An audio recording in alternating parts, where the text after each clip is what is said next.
Hello welcome back to my channel स्वाक्स kitchen. मु आज पुणी थरे आपण मानक पई गोटे सुपर डेलीशियस रेसिपी नहीं के आछि। रेस्टोरेंट स्टाइल रो चिकन कषा तो निहाती समस्ते बनै थिबे, ले थरुडी एमती मो स्टाइल आपण माने ट्राई करंतु तो आपण माने रेस्टोरेंट रो आनिबा ही भूली जिवे। सीरियसली बहुत टेस्टी, थरे खाइबे माने आपण को बार बार बनेबा को इच्छा हबो, पार्टी रो बिल्कुल छाड़ीबनी। एवं यार गोटे प्लस पॉइंट कि ये फटाफट बनिक रेडी हो जाए विदिन 20 मिनट्स भितर।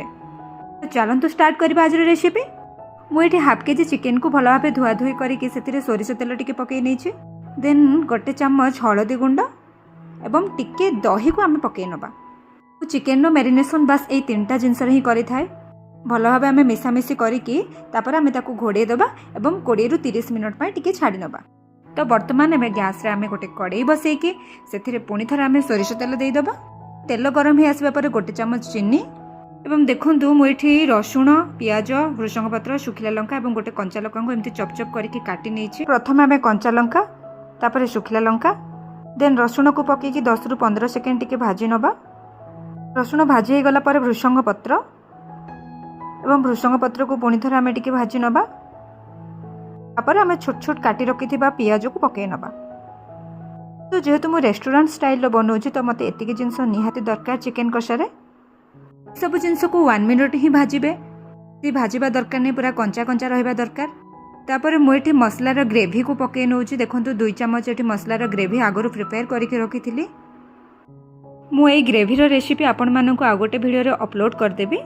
तो आज ये टेस्टी वाला चिकेन कषार राज होची आमर ये रेडीमेड वाला ग्रेवी जेहेतु आगुरी बना है तो आपको आम बेसी समय तेल रे फ्राई करने आवश्यकता ना। बर्तमान आम 2 ରୁ 3 मिनट भाजिला पर आम चिकेन को पकई नवा।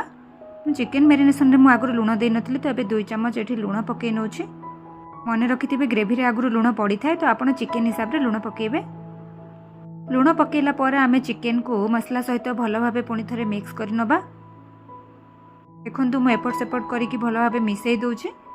देन आम गैस को लो रु मीडियम फ्लेम रे रखिकी ताकू टिके कभर कर नवा चिकेन रु पानी बाहरी आसवा जाए।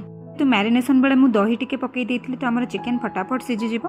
तो 3 ରୁ 4 मिनट कुक हेबा पर देखंतु हमर पानी बाहरी आछि चिकेन रु। तो वर्तमान आम एठी गोटे चम्मच चिकेन मसाला देन गोटे चम्मच गरम मसला को पकई नवा और पुणी थरे भल भाव आम मिक्स कर नवा।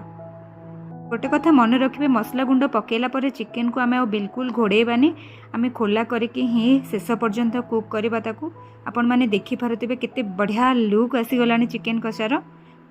वर्तमान मु गोटे आलू को तेल रे टिके फ्राई कर नैथिली एवं ताकू एठी चिकेन कषार पकई दूची।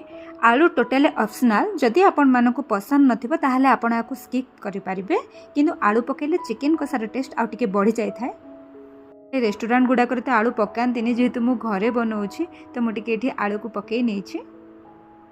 आलू ऑलरेडी तेल रे सीझी जाइए तो खाली टिके मसला ता भीतर को जीवा दरकार, से लगे हमें 5 मिनट कुक कर नवा। देखंतु चिकेन कषा पूरा रेडी है कि तेल आमर ऊपर को उठी आसला। मुझे बिल्कुल पानी रो यूज करनी। तो एबे हमें सर्व कर नवा चिकेन कषा को। देखंतु केते बढ़िया लुक आसी आ बास्ना रे तो पूरा घर कंपी गलानी। आपण मैंने देखिकी ही जानीपारे कि आज चिकेन कषा केते टेस्टी होती मत कहवा दरकार पड़ोनी बोधे। समस्त रोषेईर स्टाइल तो निहाती अलग अलग थाए। तो आपण मैंने थरे एमती स्टाइल बनातु, आप यार फैन हो निहाती। बहुत कम टाइम भितर फटाफट बनिकी रेडी हो। आज रेस्टोरेंट स्टाइल चिकेन कषार रेसिपी आपण मानको केमती लागिला मते कमेंट रे जणाइबा को बिल्कुल भूलिबेनी। पुणी देखा आउ एक वीडियो रे। रहिली, बाय बाय।